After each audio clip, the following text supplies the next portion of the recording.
താമരശ്ശേരി ചുരത്തിൽ ഓടിക്കൊണ്ടിരുന്ന കാറിന് മുകളിലേക്ക് മരം വീണ ഒരു അപകടം ഉണ്ടായിട്ടുണ്ട്. പരിക്കേറ്റ യാത്രക്കാരെ ആശുപത്രിയിലേക്ക് മാറ്റി. ചുരത്തിൽ ഗതാഗതം പൂർണ്ണമായും തടസ്സപ്പെട്ടു.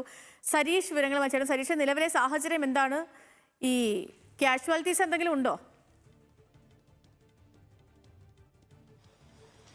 രണ്ടുപേരായിരുന്നു ആ കാറിലുണ്ടായിരുന്നത്. അവർക്ക് രണ്ടുപേർക്കും നിസ്സാര പരിക്കുകൾ മാത്രമേ ഉള്ളൂ എന്നുള്ളതാണ് ആശ്വാസകരമായ കാര്യം.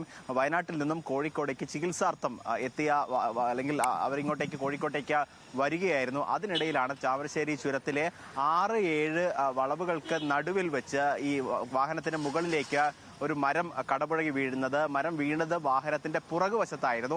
ഈ രണ്ടുപേരും, ഡ്രൈവർ ഓടിച്ചുകൊണ്ടിരുന്ന ആളും അതോടൊപ്പം തന്നെ സഹയാത്രികനും മുന്നിലായിരുന്നത് കൊണ്ട് മാത്രമാണ് ഇവർക്ക് വലിയ രീതിയിലുള്ള ഗുരുതരമായ പരിക്ക് ഏൽക്കാതിരുന്നത്.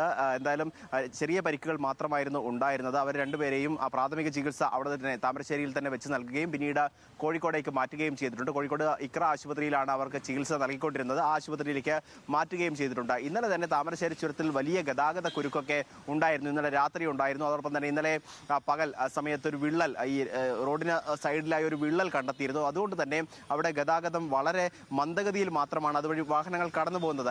അതിനിടയിലാണ് ഇത്തരത്തിൽ മരങ്ങൾ കൂടി കടപുഴകി വീഴുന്ന ഒരു സാഹചര്യമുള്ളത്. എന്തായാലും നിലവിൽ ആ മരങ്ങൾ മുറിച്ചു മാറ്റുകയും ഫയർഫോഴ്സ് എത്തി മുറിച്ചു മാറ്റുകയും ഗതാഗതം പുനഃസ്ഥാപിക്കുകയും ചെയ്തിട്ടുണ്ട്. പക്ഷേ ഇപ്പോഴും ഒരു വെല്ലുവിളി എന്ന് പറയുന്നത് പല മേഖലകളിലും അതോടൊപ്പം തന്നെ ചുരത്തിലെ പല വളവുകളിലും ശക്തമായ മഴ ഇപ്പോഴും പെയ്തുകൊണ്ടേയിരിക്കുന്നുണ്ട്. അതുകൊണ്ട് തന്നെ ഗതാഗതം വീണ്ടും മന്ദഗതിയിലാവുന്നുണ്ട്.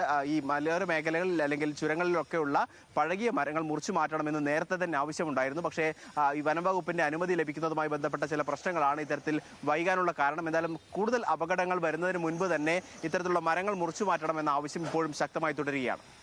ഓക്കെ, ശരി സരീഷ്. സരീഷാണ് വിവരങ്ങൾ നൽകിയത്. അതേപോലെ തന്നെ ഈ കോഴിക്കോട്ടെ കാര്യം പറയുമ്പോഴേ, കോഴിക്കോട്ടെ കിഴക്കൻ മലയോര മേഖലകളിലൊക്കെ ശക്തമായ മഴയായിരുന്നു.